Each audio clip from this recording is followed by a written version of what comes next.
Good afternoon. I'd like to call the Group Insurance Committee meeting for Thursday, January 28th, 2021 via Zoom call to order at 4:01. Let's see, roll call. Jeff Bazzo. Present. Eric Diamond. Present. Mike Dixon. Present. Rachel Drake. Present. Selena LaRue Hatch. Present. Diane Lyon. Here. Tony McMillan. Here. Tony Marashko. Present. Don Miller here. Robert Munson is excused, and Gordon Salas. Present. Thank you. I would say we have a quorum. Moving on to item 1.03, public comment. Veronica, do we have any comment? No. No public comment. Okay. Item 104.04, action to adopt the agenda. Has everybody had a chance to look over the agenda? Jackie, is there anything we need to, any action being changes? No, there's not. Okay. I'll seek a motion in a second, please. I'd like to make a motion to accept the agenda as stated. In a second. I'll second. Tony Moresto. I have any discussion? I have a motion by Diane Lyons and a second by Tony Mareshko to adopt the agenda. All in favor, please signify by saying aye. Aye. Aye. Any opposed? Motion passes.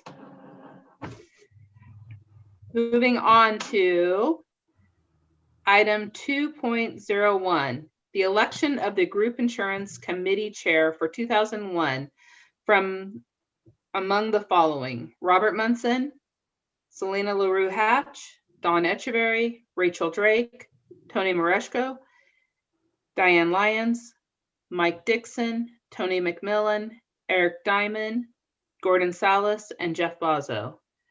The floor is open for nominations. This is Diane Lyon. I'd like to nominate Jeff Bazos. Jeff, do you accept the nomination? I do. I didn't hear that, sorry. But thank you. Jeff, I think you're freezing up.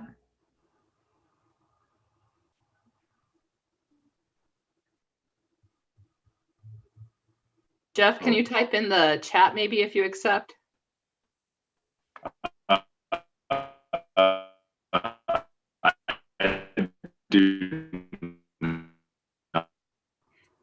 I'm just, Not, but thank you.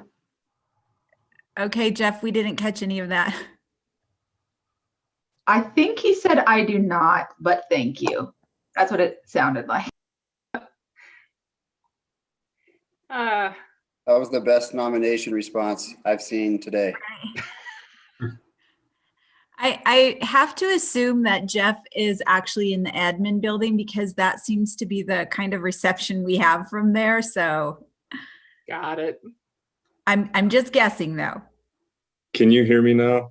Yes. Yeah. Sorry, that was terrible timing.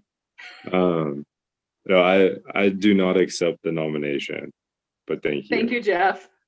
All right, so we're still looking for a chair for the insurance committee. I nominate Dawn Etchberry. That's what I was going to say also. I'll second Really, that one. Tony? I thought it was your turn to step up. You've done a great job. Oh, thank you. I will accept the nomination, but I don't have a problem stepping aside either and being a member again. So please know that, okay? All right. I guess, does anybody want to second the nomination? I'll second it. This is Diane Lyon.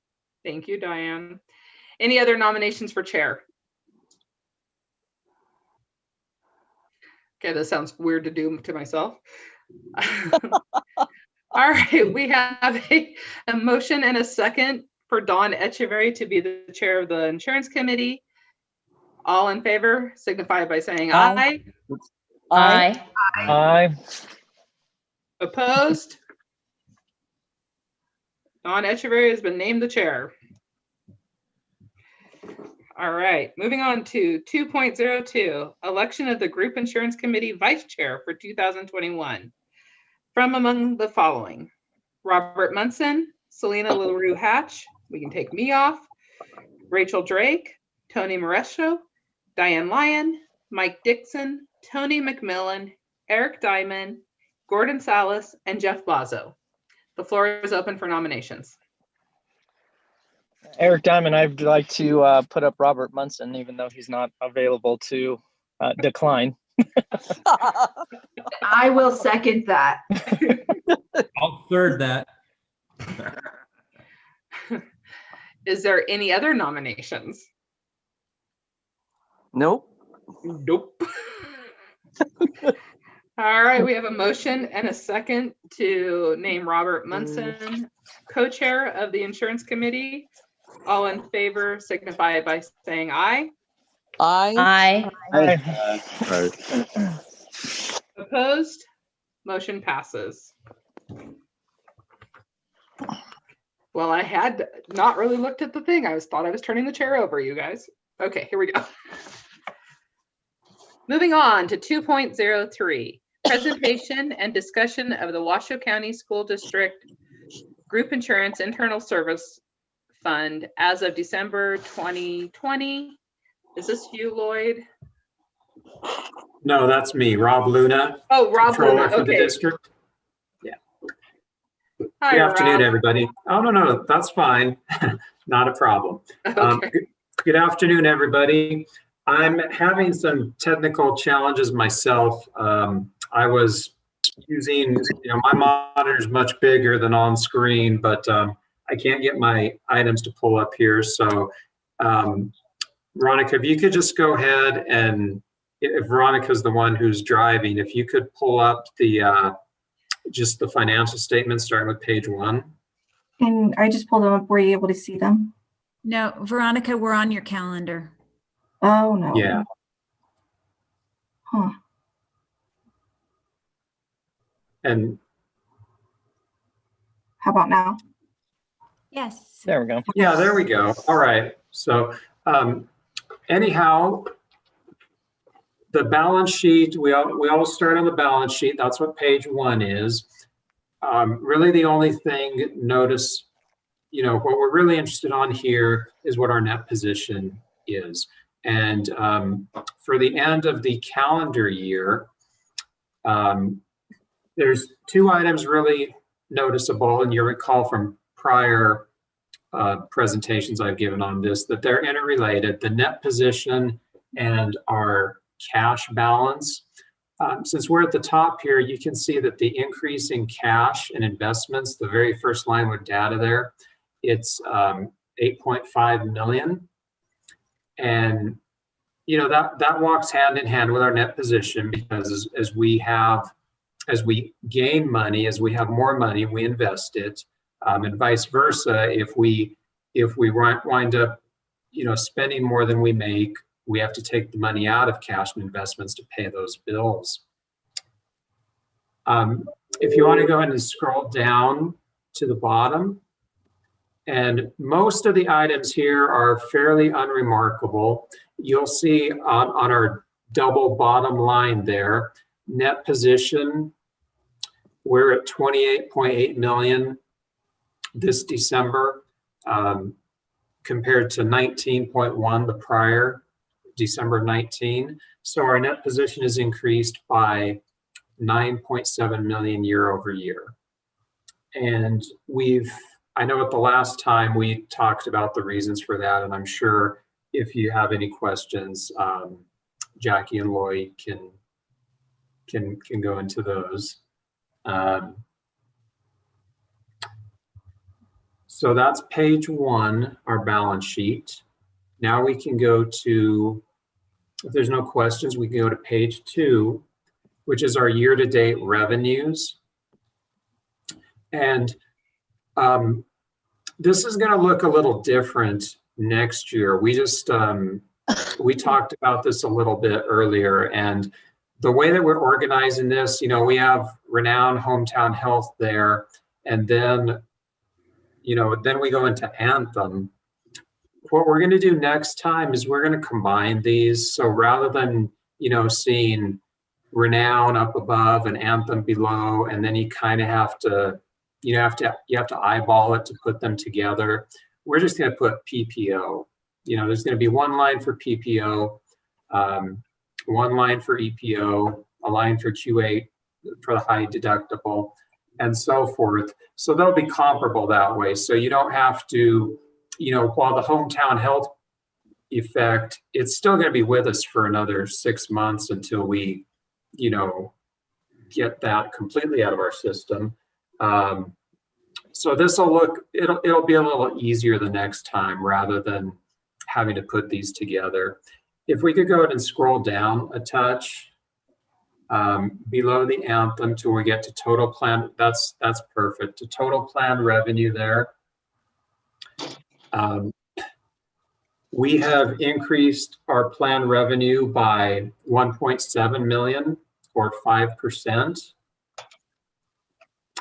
And again, this is the last month for our comparison where we're going to be having Hometown Health adding to both revenue and expenses, and other than just, you know, a smaller amounts, a refund check or something like that. So we finally get to transition off to where we've been with Anthem for a full year now. And one thing worth mentioning about the revenues being, plan revenues being up 1.7%, just as a reminder, I know you all know this, but we did have a rate increase on January 1st, 2020. We had a 5% rate increase. So that's your main factor there in why plan revenue would increase. And again, as we all know, we did not have an increase this month.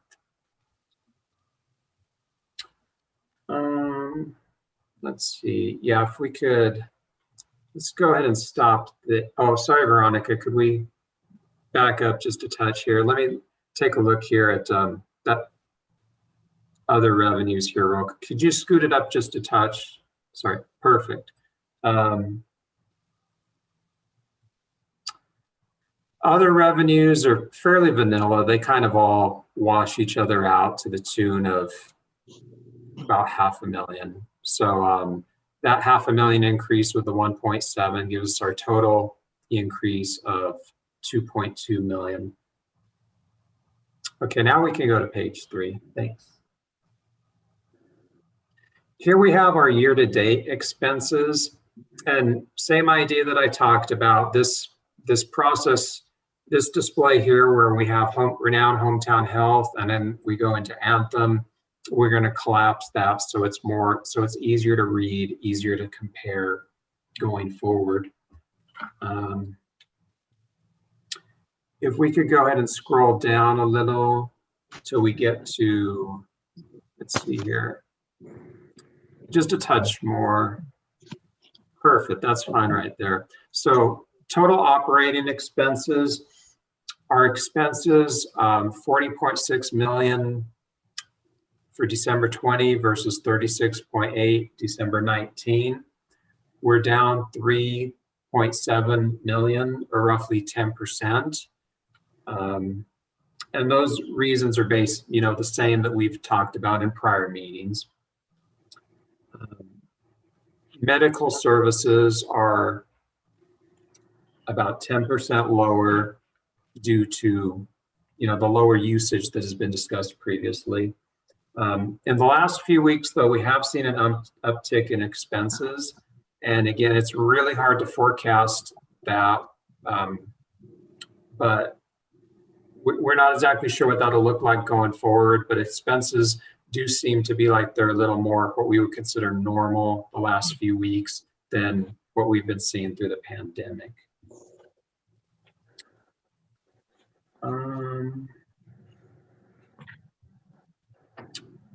Okay, so I know we went through those pretty quick, but if there's any questions along the way, just go ahead and chime in at any point, and we'll do our best to answer. Any questions from the committee? So far, I okay. think you're good to keep going. Okay, so the rest of it, we'll go kind of quick to page 4. This one is just a very easy. It's just looking for any miscellaneous expenses, kind of oddball, odd duck sorts of things. $300 last year, nothing this year, so nothing really there. If we could go to page 5 real quick. And 5 and 6 are revenue numbers. We're just going to go ahead and skip these. I know you've had the packet, and if anybody has a question on it, we can certainly entertain it. But 5 and 6, the December and year-to-date numbers are the same. All 5 and 6 are doing is 5 is breaking out revenues for the month, and 6 is breaking out expenditures for the month. So we can jump from 5 and 6 to page 7. Page 7 and 8, really the same idea. Our year-to-date numbers are exactly the same. It's just that what we're doing here is we're taking, now instead of showing 1 month, we're showing every month. We're showing the 6 months itemized, July through December, but the numbers are still the same. Number 7 is revenue, page 7, and page 8 is our expenditures. So we can go ahead and skip past those as well. On to page 9. Page 9 is our monthly expenditures over a 5-year history. We can go ahead and move on to page 10. Page 10 is our same idea. It's a 5-year history for every month-end close, but this is for net position. So, that number FY21 December 28.8. That's what we've seen on the statements beforehand. This is just a different way of looking at it and comparing over a 5-year period. We can move on to page. Hopefully a Yes. question. What does it says unrestricted net position mean?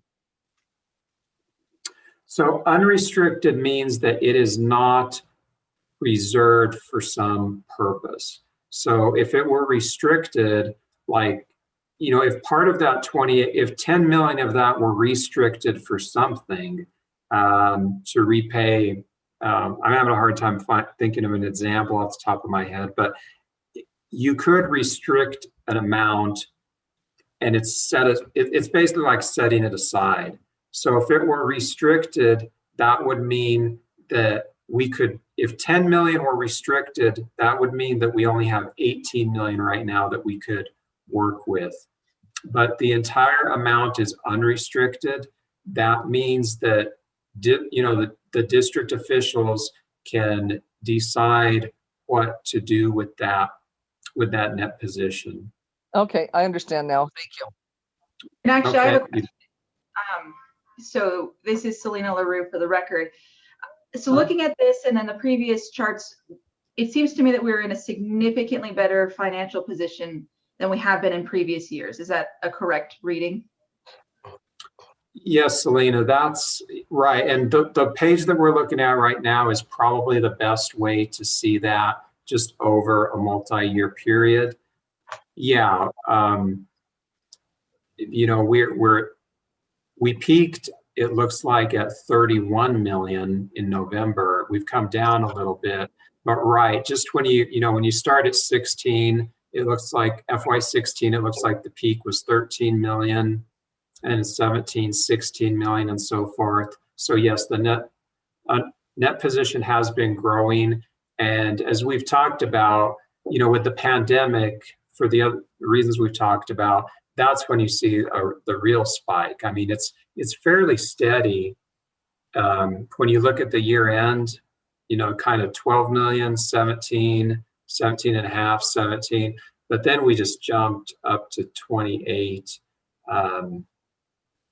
So yes, we're at a high net position, the highest at least in this 5-year period. So then my follow-up question is, obviously things are unusual because of the pandemic, but things have also changed in that virtual appointments are becoming much more common. People are consuming or filling their healthcare needs in different ways. So if we're looking at these numbers, can we begin to talk about premium holidays or reductions or something that can save our consumers a little bit of cash in that pocket because we're in such a good financial position? So Selena, from the chair, Dawn Miller, Dawn Itchery, we usually don't even start approaching that until we've gone farther into this year, and we will hear from Lloyd on that starting around April and May, so we can see how we're flushing out. To me. And just to piggyback on what Dawn just said, so Selena, those decisions, as Dawn said, will start in spring, probably April or May, start having those conversations, but that will be for January of 2022. I understand that we would be setting it for in the future, but I just, considering how big a jump that was, I just wanted us to have that on our radar. Yes, absolutely. But we're just 1 month into the year, and we really haven't experienced a lot of the expenses. As Rob did say, we have seen a great uptick, though, in expenses for January. So I think our members are starting to utilize care at a greater volume right now.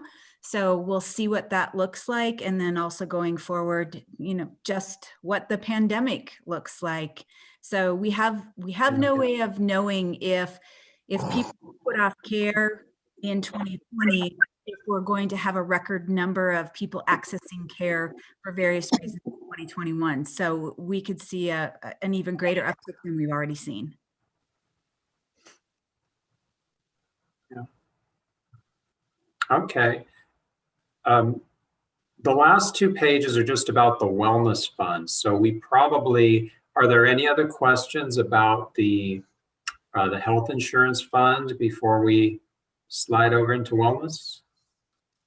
Hi, Eric Diamond. I do have kind of a 2-part question, and I apologize that I didn't have a chance to review a lot of the documents before the meeting, but I know that we've spoken about stop loss monies that are either returned at the end of the previous year or even, well, first off, I guess the first half of the question is, do we have any stop loss monies that are expected to come in from last year, from the 2020 year? I can see the accounting records as they happen, as the transactions happen, but as far as anticipating that, I would defer to risk management. I don't know, Jackie, do you want to take a crack at that? Yeah, we do have some stop loss money that has just been approved, which I don't believe that we have received yet. So there is some stop loss that is coming. Okay. And do we have, the second half of my question on the same would be, do we have any stop loss cases that we're tracking presently? I would assume that there might be a couple given the pandemic. So Eric, usually those come under Lloyd's. Are those with LP? Yep. Yeah. Okay. I'll hold off then. So hold on to those questions. But just as a reminder, those claims end as of December 31st and they restart January 1st. Got it. Okay. Thank you. Any other questions? About health All right, insurance? Rob, keep going.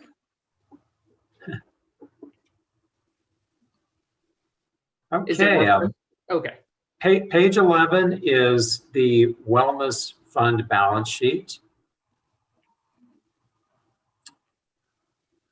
Oh, okay. And we've increased, obviously with wellness, just as a reminder, we're dealing with a much smaller account than we are with health insurance. So our wellness fund, we've increased our net double bottom line there on net position. We've increased 70,000 year over year from December 19 to December 20.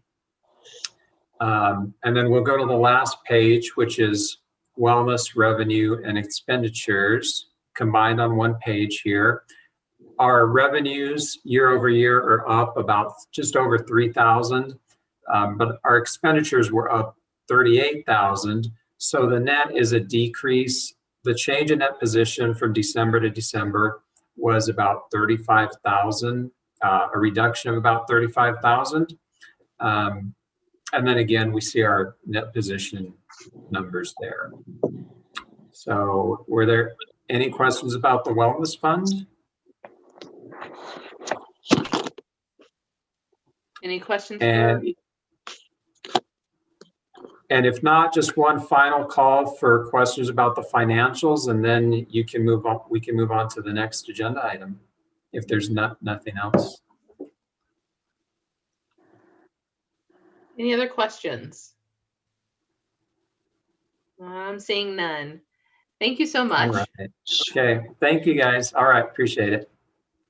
All right. Moving on to 2.04, presentation discussion of the Washoe County School District Group Insurance Claims Experience Report as of December 2020.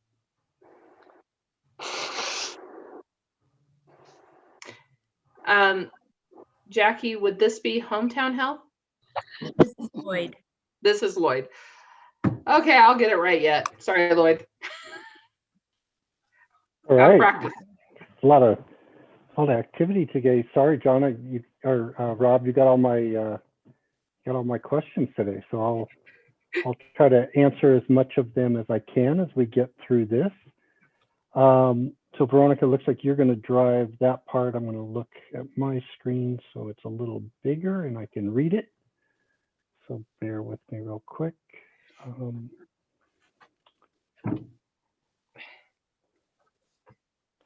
Okay, so we are going to be discussing the end of the year, as Rob said.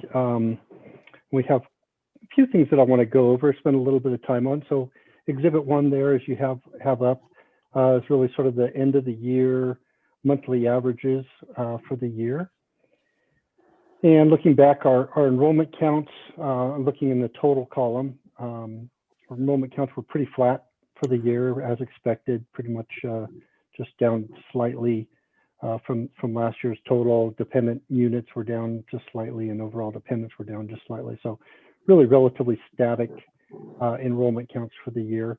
The monthly averages for the medical, the net paid claims for medical, dental, RX, down about 13.6%. So running $4.89 million on average for the month, which resulted in a composite or cost per employee of $662.95 versus $762.86 for last year. So again, down 13%.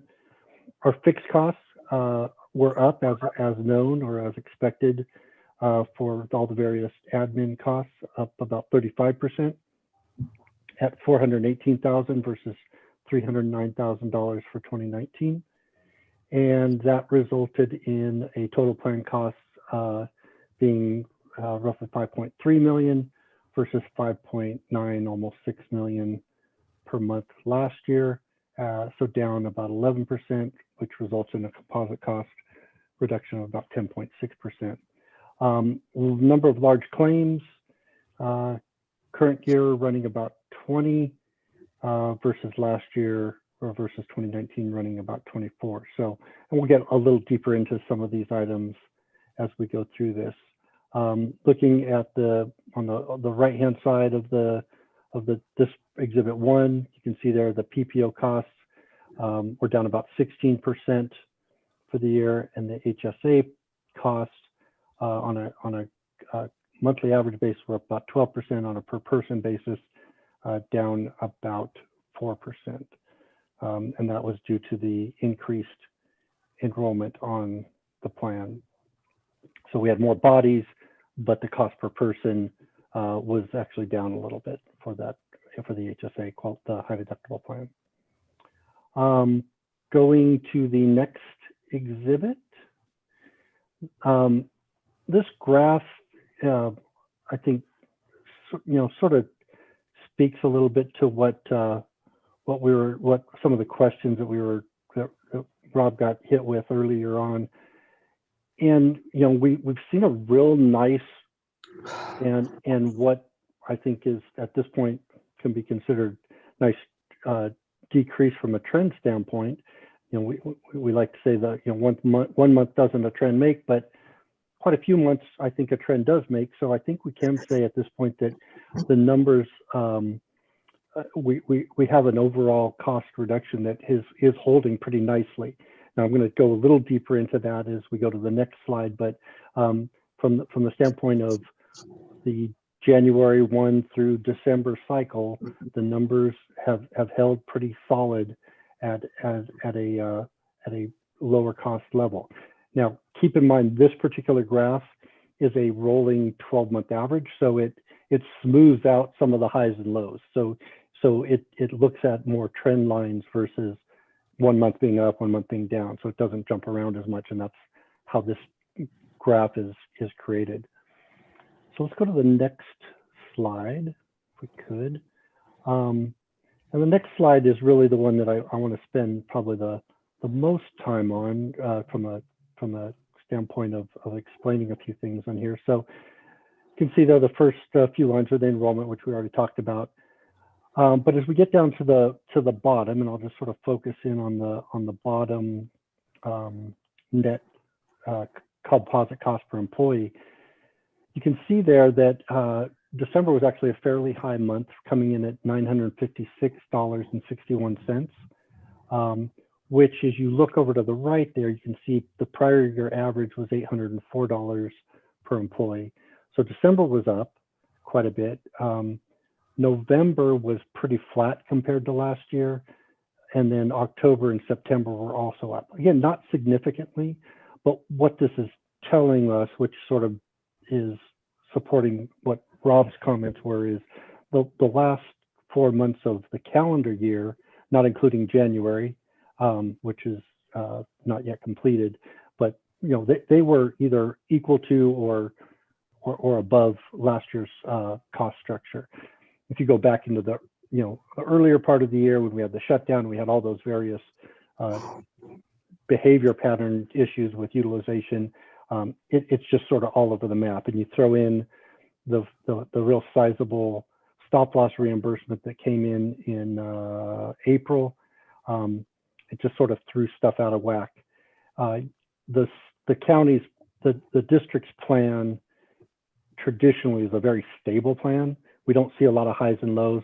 This year was a little bit weird in that the first part of the year we did see some highs and lows that were a little uncharacteristic of your plan, given how large the plan is.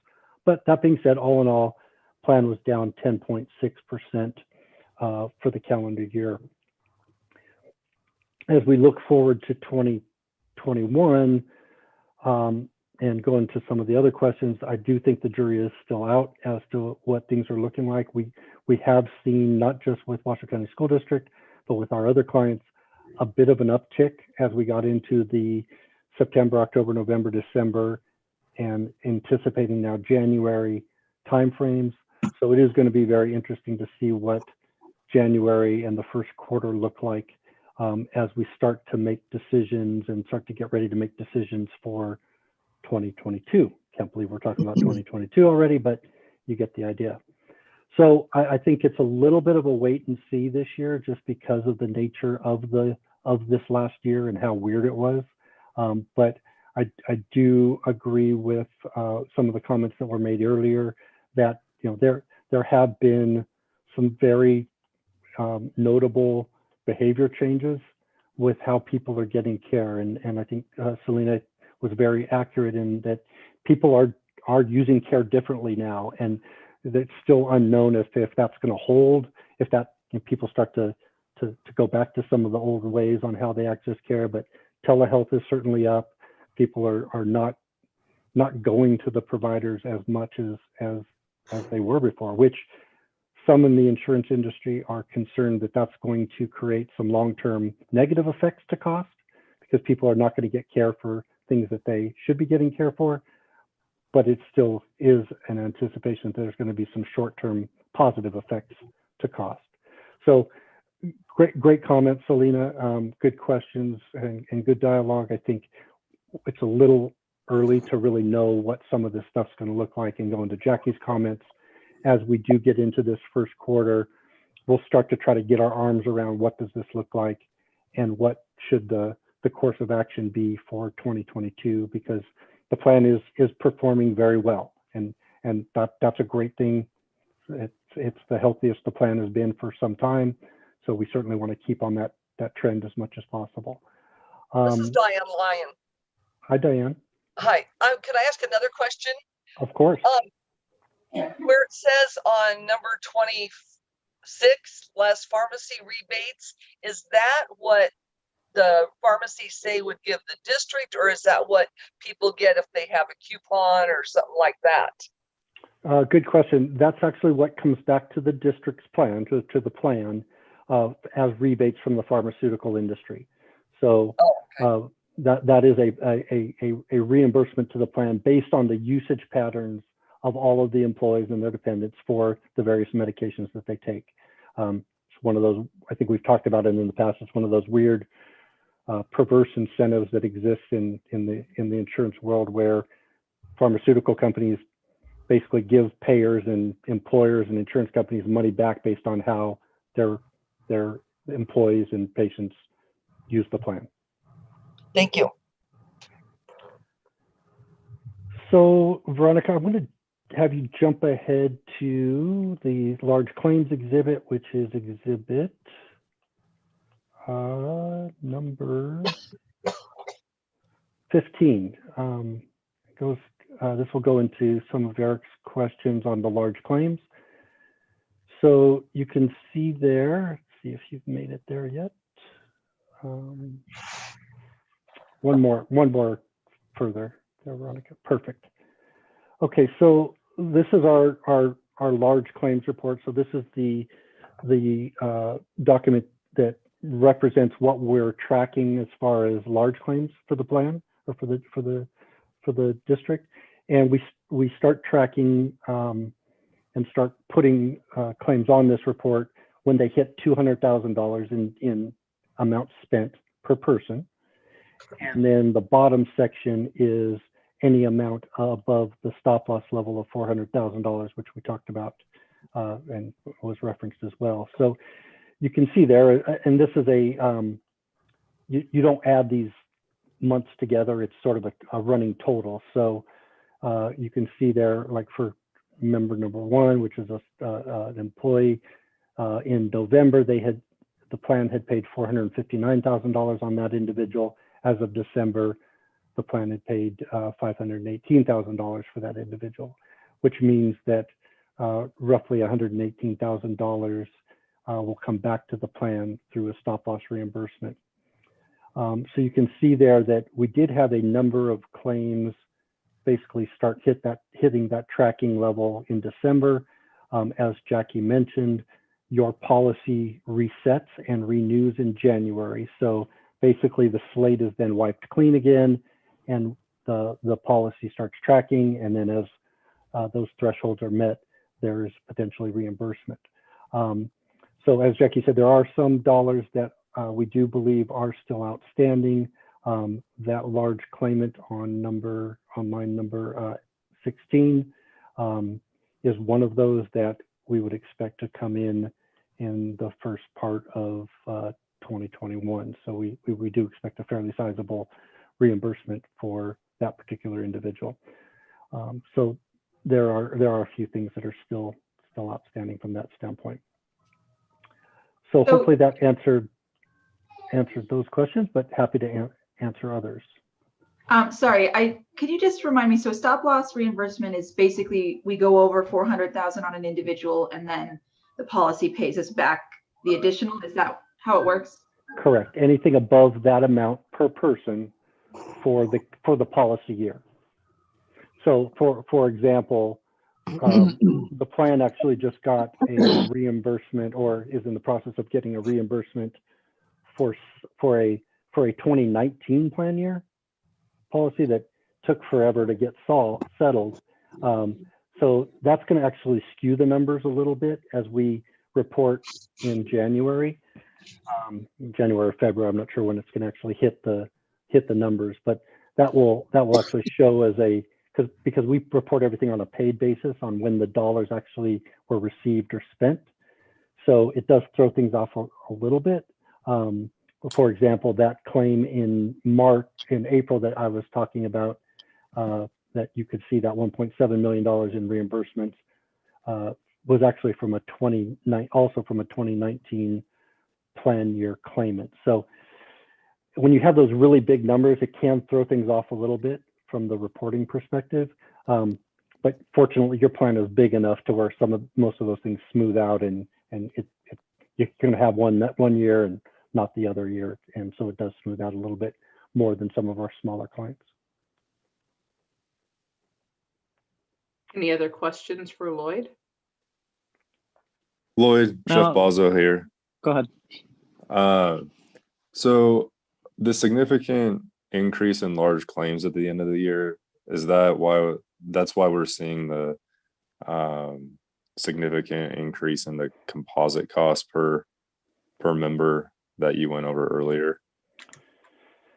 I don't know that I would say it quite that way, Jeff. I think, because of the nature of stop loss insurance, in that it accumulates throughout the year, right? So in January, if someone hasn't, someone could spend $100,000 a year every month, but it starts to add up as you get further into the year, right? So this report is just when we start tracking it. We start tracking it at the $200,000 level. Patient number 19 or patient number 20, for example, which is showing $216,000, could have had $199,000 as of November. We just weren't tracking them on this particular report. So okay. Because it's a aggregate or a rolling accumulation of expenses, it's not a direct correlation.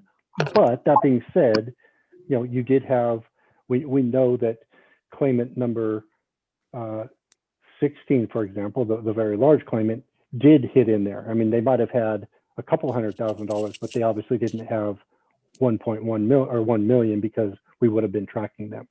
So there, while there's truth in what you say there, I would just caution that because of the nature of this, the way we track this report, it's not a direct correlation. Okay, that makes sense. And then my other question would be, we talked about large claims at these meetings before, and they're very unpredictable. But, do you have any insight as to if these significant increase in large claims towards the end of calendar year 2020 are because people had put off care earlier in the year? No, I don't believe we can say that, and I don't know that would be an accurate statement. If you go back to the first exhibit, Exhibit 1, if you recall, you actually are down 4 claims from last year that we were tracking. So in 2019, we actually had 24 claims that had hit this report. In 2020, there's only 20. Again, it's just not, it's not a direct correlation. And just, I think the bigger concern about people putting off care is not so much about the short-term impact of that putting off of care.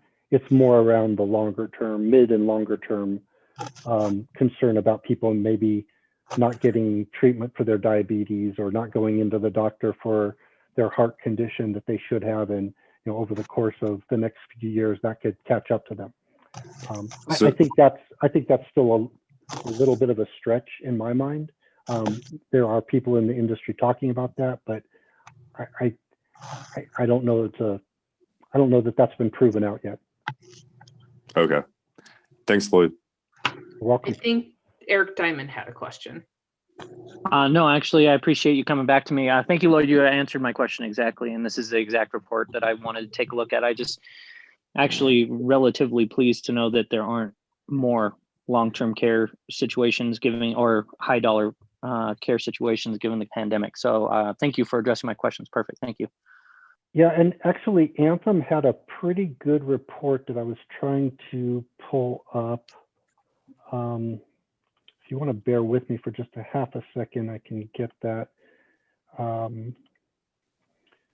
They had, just give me a second here. They're now tracking COVID expenses. And here it is. So we have us an understanding. Sheet 4. We do have an understanding now through December of what your spend has been for COVID-related expenses, and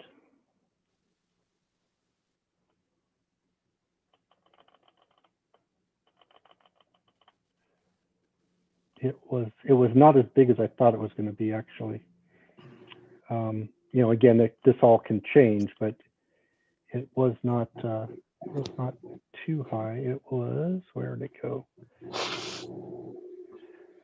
COVID, you had 433 unique claimants.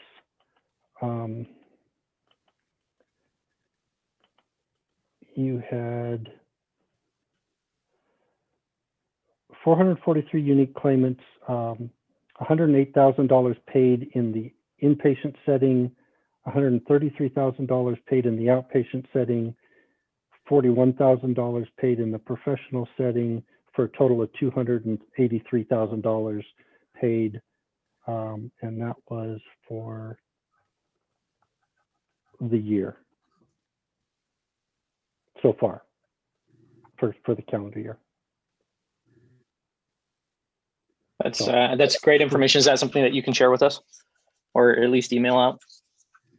I'll defer that to Jackie. I know Jackie gets a copy of that report. She and I can work on it and have her send that information out as appropriate. Thank you. I appreciate that. Before we go to Tony for his question, I just want to clarify because I couldn't hear very well. Sorry, Lloyd. Did you say that 443 people were for the beginning of this year or for all of last year? For all of 2020. Thank you. I just needed to clarify. I couldn't hear. All right, Tony McMullen. Had to check my mic. Yes, Lloyd, question. Is this just an annual report? And do we not have one for January? I guess what I'm looking at is when something is fully paid, it looks like we see when they start the claim, we start tracking it, but I don't see like an end, like it's fully paid. How did it resolve, and what was the total dollar? Not sure I'm fully understanding your question, but January isn't complete yet, so we won't get that data from Anthem until later in the month of February. And then we will show you what was paid for claims paid on the district's behalf in the month of January. But we don't get that data until middle to end of February. I guess I look at 20 people here that are associated to the claims. What happens when that claim is done and it's final? Is there something that shows a final payment for that, like in May or June or whenever that is, and then it would be zero after it or something of that nature? So To jump in here, like Tony, you have to remember this is as of December 31st. And so it will reset in January. So there's not a report that will show that claimant number one, this much in 2020, this much in 2021. It resets. Okay, there's no report that does that? No. Okay. I'm just curious, like, when are we done? Like, it just keeps going, or maybe it just... Well, and maybe, Tom, I think, I don't want to, I think you maybe are confusing the two different reports, or the different reports. So our normal claims report is who's using what, correct? So that's just ongoing utilization. This report is for tracking of the large claimants, basically just telling you how much did the district spend for that individual for the 12 months. Once that 12 months is completed, because of the nature of your stop loss policy, which does reset in January, like Jackie said, there's nothing else to do with it.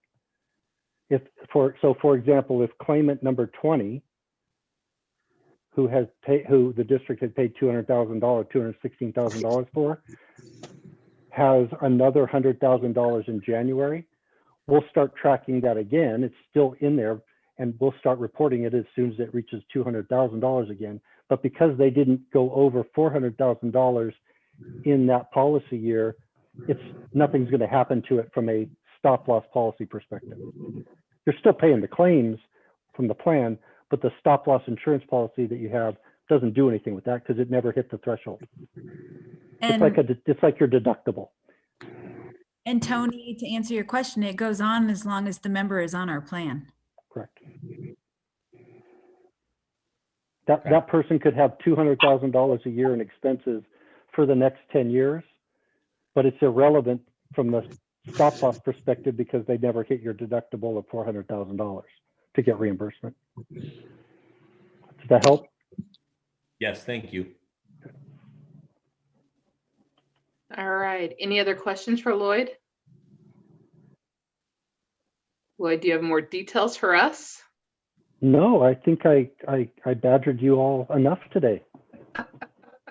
Never. All right. Good questions today. All right. Well, thank you. Jackie, I have a procedural question before we move on, just so I don't get in trouble. Okay. The next one is actually like the claims activity report, and we only have that Anthem's on there, but we have Hometown Health. Can I add them to that time? No, because only Anthem is presenting. Okay, thank you. Yes. Okay, 2.05, presentation and discussion of Washoe County School District Group Insurance Anthem claims activity and turnaround report as of December 2020. Perfect. Thank you. This is Kelly for the record with Anthem. Can you guys hear me? Yes, Kelly. Perfect. All right. Thanks, Veronica. I think it looks like the report has been cut off here. So we're just showing January through June. I believe this is the grand total, and we're looking at the medical.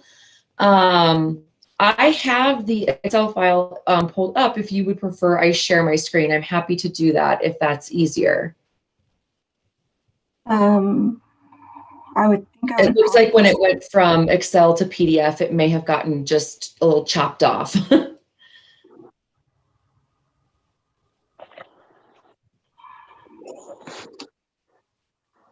The report in the packet is all months. Oh, there we go. There we go. The way it's layout. Perfect. All right. Let me click in here. So we will start with what we're looking here at the top. This is both plans combined. This will be the PPO and the high deductible health plan. So we'll look at the total numbers for December. And then also we have the year end for the 2020 as well. So looking at column for December, you can see the green shade. That is the total paid claims for the month of December. that amount was just over 14,000. So I think that kind of brings us back to the conversation we were just having with seeing definitely an increase in the spend for the month of December. If you look back over the past few months, we had quite a number up in terms of just utilization on the medical claims. So just over 14,000 claims for November. That was 2,000 more than what we saw in November. So while we talked a little bit about high claimants, we just saw more utilization. I think we often see that with end of the year. People have hit deductibles, they're going in for those last services. So that's often why we see that in December. And as far as turnaround times, you can see that we don't have the titles. So claims paid, the first 97.61%, that was the number of claims paid within the first 14 days of them being submitted to Anthem. So we had just over 97% submitted and paid in 14 days. Just below that is going to be the claims paid within the first 30 days. That was at the 99.52% that you see there. We had 2 outstanding claims that are greater than 90 days. Those are generally our large claimants that we're still waiting on clinical notes and information. So paid within the 90 days is the 99.93% that you see just below the or above the dark black thick line there. Down below in the orange is the pended claims, and then the very bottom light blue. The light blue there is, sorry, the light blue of 6,930 that, or excuse me, 7,590 for December. That was the total number of pharmacy claims. So that was pharmacy claims for the month of December as well. And then the 2020 average you can see, and then the totals when we add up all of the previous 12 months for the total number of claims. Medical claims was 137,000 and 83,000, just over 83,000 pharmacy claims for the year of 2020. Those numbers will adjust just a little bit as we get the run out claims. So any claims that were happening at the end of December and don't get paid until January. So those numbers will adjust as those final claims come in and get paid. Just below that, you will see the breakout for the PPO totals. So for the month of December, we had 12,876 claims that came in for the PPO plan. 97.99% were paid in the first 14 days, and 99.30% were paid in the first 30 days on that. Any questions on those two? And then we can jump to the HSA plan. Perfect. So for the HSA plan for December, we had 1,129 claims. Pharmacy claims, there we go. Pharmacy claims was 470 for the month of December. For medical claims, we had 98.15% paid within the first 14 days, and then 99.56% paid within the first 30 days. We don't have any claims larger than 60 days pended for the HSA plan. And that is the medical totals. Any questions on medical or RX? And then we have dental. Any questions for Anthem? All right, go ahead, Kelly. Perfect. So for dental claims, there we go. There's December. We had just over 2,200 claims in December come through. In the first 14 days, 98.1% of those were paid. And then the remaining 1.9% were paid within that first 30 days of those being submitted to Anthem. And that is all for me. Any questions? I'm not seeing anything. All right, Perfect. thank you, Thank Kelly. you. Yep. All right. Item 2.06, presentation and discussion of the Washoe County School District Group Insurance Wellness Program report to cover current events and programs, Virgin Pulse mobile app drawing outcome, fall into step challenge results, health assessment deadline update, drive up immunization number total, and Wellness and Guidance Resources Virtual Workshop as of December 2020. And I see Janelle on the phone with it. There you are. Hi. Hello, good afternoon, everybody. Janelle Dye, Wellness Coordinator for Washoe County School District for the record. Just going to go over the wellness report for January. We have our items to review, and the first item is the results from the Virgin Pulse mobile app drawings. So we really wanted to get an increase of usage for our mobile app, and so we had a mobile app campaign for the end of the year in 2020. And so we have the totals there. The mobile app downloads in August, September, and October were 144, 343, and then 155. And our starting number, our members using the app before the campaign was 2,035. And then after the campaign, we were at 2,677. So that's a 32% increase. So pretty happy with that outcome. Fall into fitness challenge. So that was also in the fall. And so this is just an overview of the participation there. We had 884 members join. That's 9% of our total population. So obviously we want that, the participation percentage to increase, but it's more than our previous challenge. So that's a positive. 568 completed the challenge. So that means that they track their steps at least one time per week for the duration of the challenge. And we had our winners. We had a couple different groups. So we had individual winners. So for those who reached at least 4,500, 7,500, and 10,500. So we had drawings from those groups, and those winners got gift cards, and they were able to choose their where they got the gift cards to, and that was a positive response. People were happy to be able to choose that. The top 3 teams were awarded prize items, so some hard items, and then also points within Virgin Pulse. We also had our first quarter drawing winners. So the structure of our program is set up quarterly, and level 1, you get entered into, participants get entered into a drawing. And so we had 3 winners from Q1 that attained level 1 so that was from August through October, and they were all awarded $100 Amazon gift cards. Health assessment updates. So as of 12/31/2020, we were at 89% of our total eligible population. So that is everybody who is eligible to use the wellness program. So 89%. We had another large chunk complete after that date. So that number is even higher now, but that was as of 12/31. And then we have our drive up immunization numbers, our totals from all the events, which were really great. We had 1,809 flu, 27 high dose, 102 Tdap, 486 Shingrix, which is great, especially compared to the last 2 years, 58 pneumonia. So that's a total of 2,482. And if you look at the number for our events from 2019, that was compared to 1,660.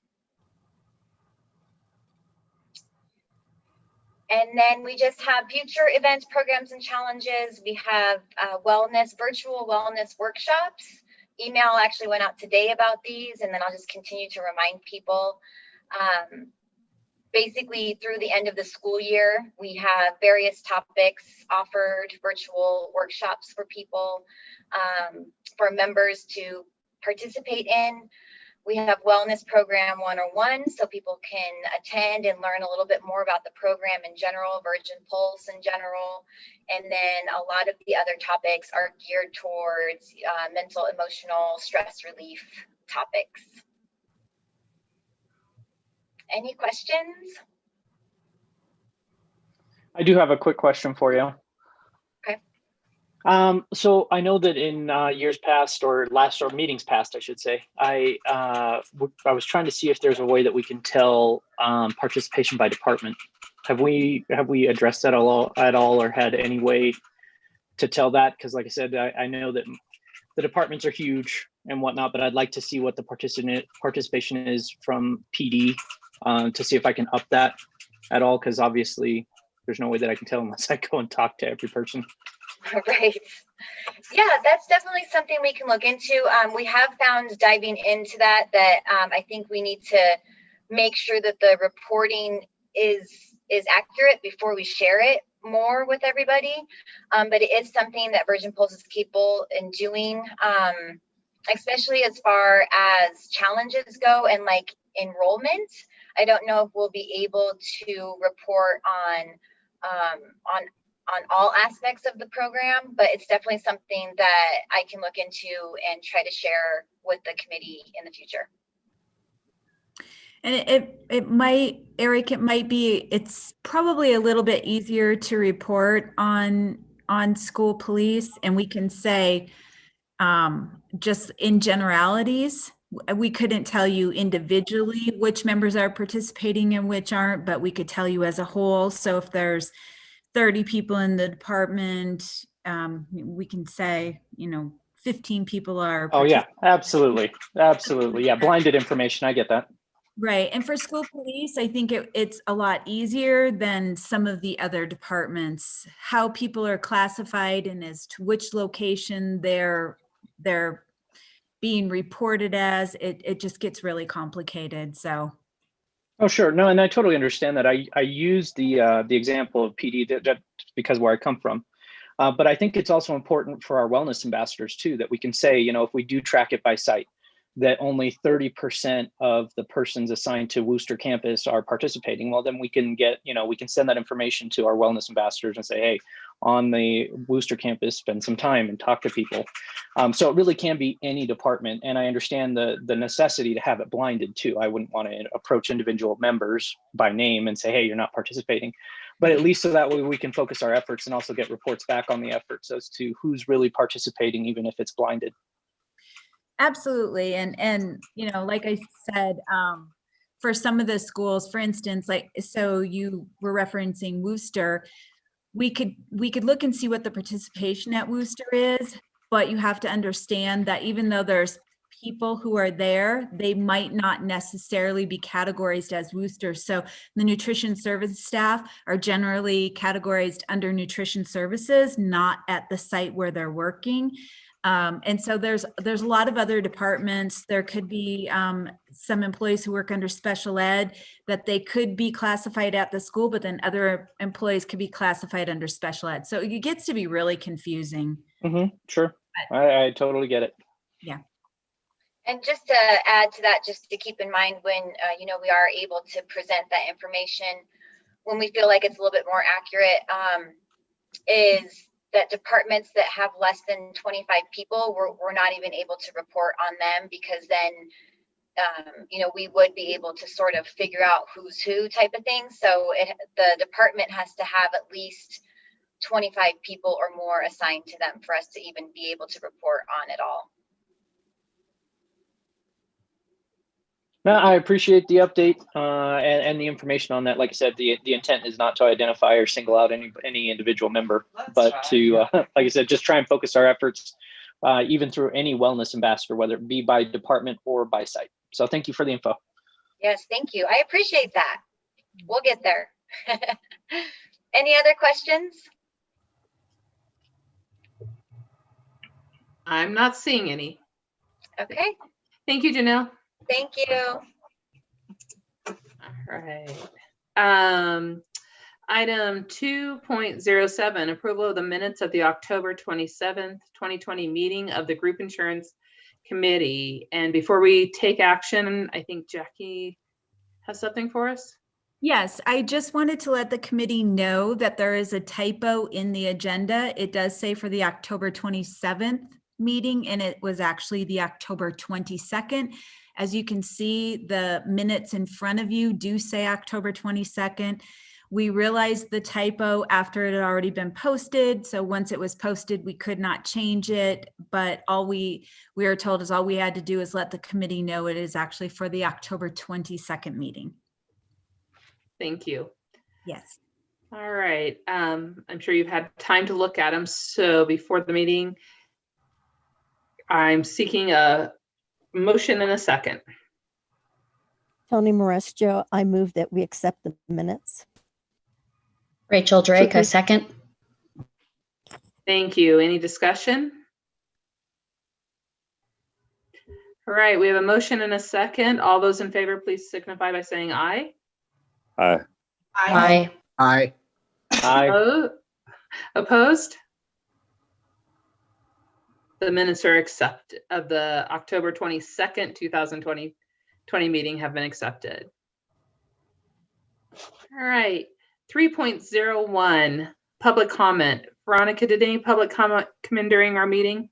No. No. Thank you. 3.02, announcement of the next meeting. Our next meeting of the Washoe County School District Insurance Committee will be on February 25th, 2021. I'm assuming 4 p.m. Is that correct? At 4 p.m. via Zoom. Yes, Okay. sorry.